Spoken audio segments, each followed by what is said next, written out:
मानव जनित रोग और उनसे संबंधित कारणों वाले प्रश्न आप तो आपने बहुत ही पढ़ा होगा, लेकिन इस वीडियो में हम आप लोगों को ऐसे कुछ इंपॉर्टेंट क्वेश्चंस कराने वाले हैं जो सामान्य तौर पर आपको देखने को नहीं मिलते हैं। चलिए तो फिर वीडियो स्टार्ट करते हैं, देखते हैं सारे क्वेश्चंस को। लगभग 20 क्वेश्चंस आप लोगों को ऐसे बताएंगे जो बहुत ही ज़्यादा इंपॉर्टेंट है आजकल जो एग्जाम में जिस पैटर्न में पूछे जा रहे हैं उसके व्यू से। ठीक है, पहला क्वेश्चन देखिए, मियादी बुखार की पुष्टि किस टेस्ट के द्वारा होती है।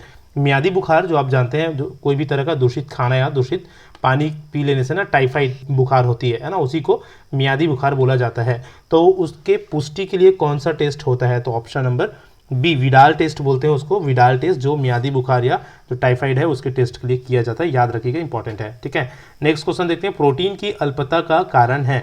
प्रोटीन, हमारे शरीर में प्रोटीन की कमी किसके कारण से होती है। तो प्रोटीन की अल्पता के कारण क्या होता है, कहने का मतलब ये है ना। ठीक है, तो खांसी और कर ये एक डिसीज है, ये कारक बनता है किसका, प्रोटीन की अल्पता का। ठीक है, ऑप्शन नंबर सी।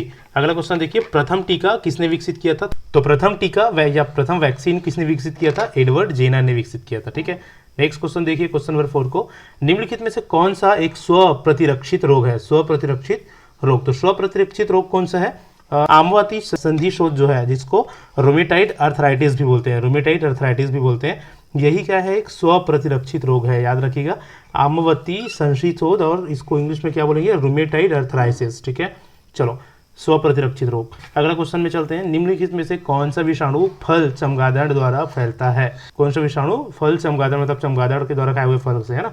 तो निपाह वायरस ना चमगादड़ के द्वारा फैलने वाला एक रोग है। कौन सा वायरस, निपाह वायरस। ठीक है, चलो अगला क्वेश्चन में हम चलते हैं, क्वेश्चन नंबर 6 में। क्वेश्चन नंबर 6 है, भारत में किशोरियों में सबसे आम देखी जाने वाली पोषण संबंधी विकार कौन सा है। किशोरियों में सबसे आम देखी जाने वाली पोषण संबंधी विकार, तो देखो रक्त अल्पता है ये एक्चुअल में, है ना। रक्त अल्पता जो डिसीज है, रक्त अल्पता मतलब रक्त की, खून की कमी हो जाना, यही सबसे आम रूप से या सामान्य रूप से देखी जाती है भारत में किशोरियों में, रक्त अल्पता। ठीक है, चलिए नेक्स्ट में चलते हैं, एलिफेंटियासिस रोग होता है। एलिफेंटियासिस रोग के कारण क्या है, तो देखिए जब भी एलिफेंटियासिस मीन्स होता है जो फाइलेरिया डिसीज होती है ना, जिसको हाथी पाँव भी बोलते हैं, उसके कारण कौन सा होता है, तो क्यूलेक्स मच्छर के काटने से होती है, वो सबको पता होगा आई थिंक। ठीक है, नहीं पता है तो जान दीजिए। लेकिन जो वोकेलेरिया बैंक्रॉफ्टी भी कारण बनता है, ये एक तरह का ना राउंड वॉर्म है, वो भी कारण बनता है किसका, फाइलेरिया का। तो ऑप्शन दोनों है, तो दोनों को हम लगा देंगे, ऑप्शन नंबर डी को। ठीक है, और ब दोनों इसमें सही हो जाएगा। जो एलिफेंटियासिस रोग है वो वोकेलेरिया बैंक्रॉफ्टी वॉर्म के कारण भी होता है और क्यूलेक्स मच्छर के कारण भी होते हैं। ठीक है, वॉर्म के कारण और मच्छर के कारण। चलो अगला हम चलते हैं, क्वेश्चन नंबर 8 में, मनुष्य में एंसेफेलाइटिस निम्न में से किस वाहक से स्थानांतरित होते हैं, है ना। एंसेफेलाइटिस, मक्खी, क्यूलेक्स, एनोफिलीज की खटमल। देखिए एंसेफेलाइटिस क्या है, एक तरह का ना मस्तिष्क बुखार है, एक तरह का मस्तिष्क बुखार है जो मुख्य रूप से ना बच्चों को प्रभावित करते हैं, है ना, एंसेफेलाइटिस। और ये इसके वाहक कौन होते हैं, क्यूलेक्स मच्छर ही होते हैं इसके भी वाहक। ठीक है, क्यूलेक्स मच्छर इसका, एंसेफेलाइटिस का, जो मुख्य रूप से बच्चों को प्रभावित करता है, मस्तिष्क बुखार। नेक्स्ट देखिए, डीपीटी टीका रोग के लिए नहीं है। डीपीटी का टीका किसके लिए नहीं है, डिप्थेरिया, खांसी और टिटनेस के लिए तो डीपीटी का टीका लगता है, आप लोगों को पता होना चाहिए। पोलियो के लिए डीपीटी का टीका नहीं होता, उसके लिए अलग से पोलियो के टीका की व्यवस्था होती है। ऑप्शन नंबर ब इसका सही आंसर हो जाएगा।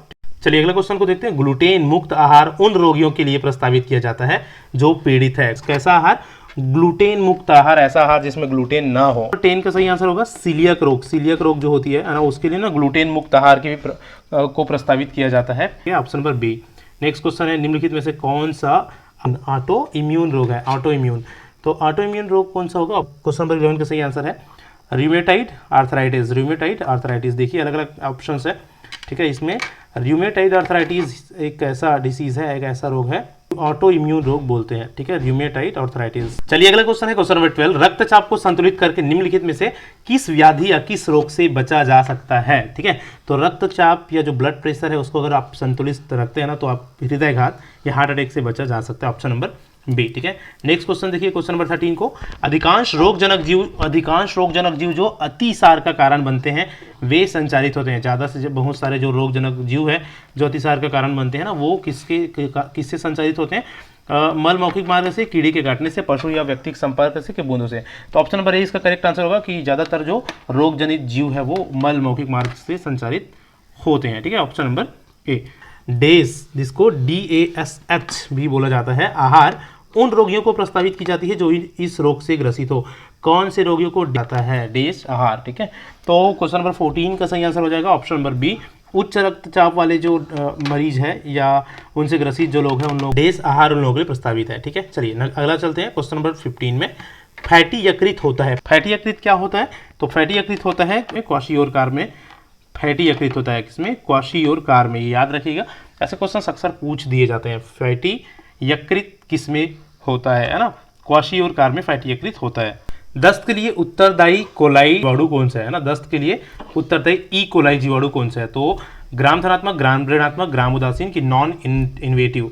तो ग्राम ऋणात्मक जो जीवाणु है ना, ग्राम ऋणात्मक जो जीवाणु है वो होती है दस्त के लिए उत्तरदायी। ठीक है, दस्त के लिए उत्तरदायी ई कोलाई जीवाणु है, ग्राम ऋणात्मक। ठीक है, चलिए अगला क्वेश्चन है, निम्न में से किस प्रकार की दवाइयां अपच के निदान में काम आती हैं? तो अपच के निदान में कौन सा दवाइयां काम आएगा? प्रत्यमल दवाइयां काम आएगा अपच के निदान में। ठीक है, नेक्स्ट देखिए, क्वाशियोरकार आमतौर पर बच्चों में इस आयु में देखी जाती है।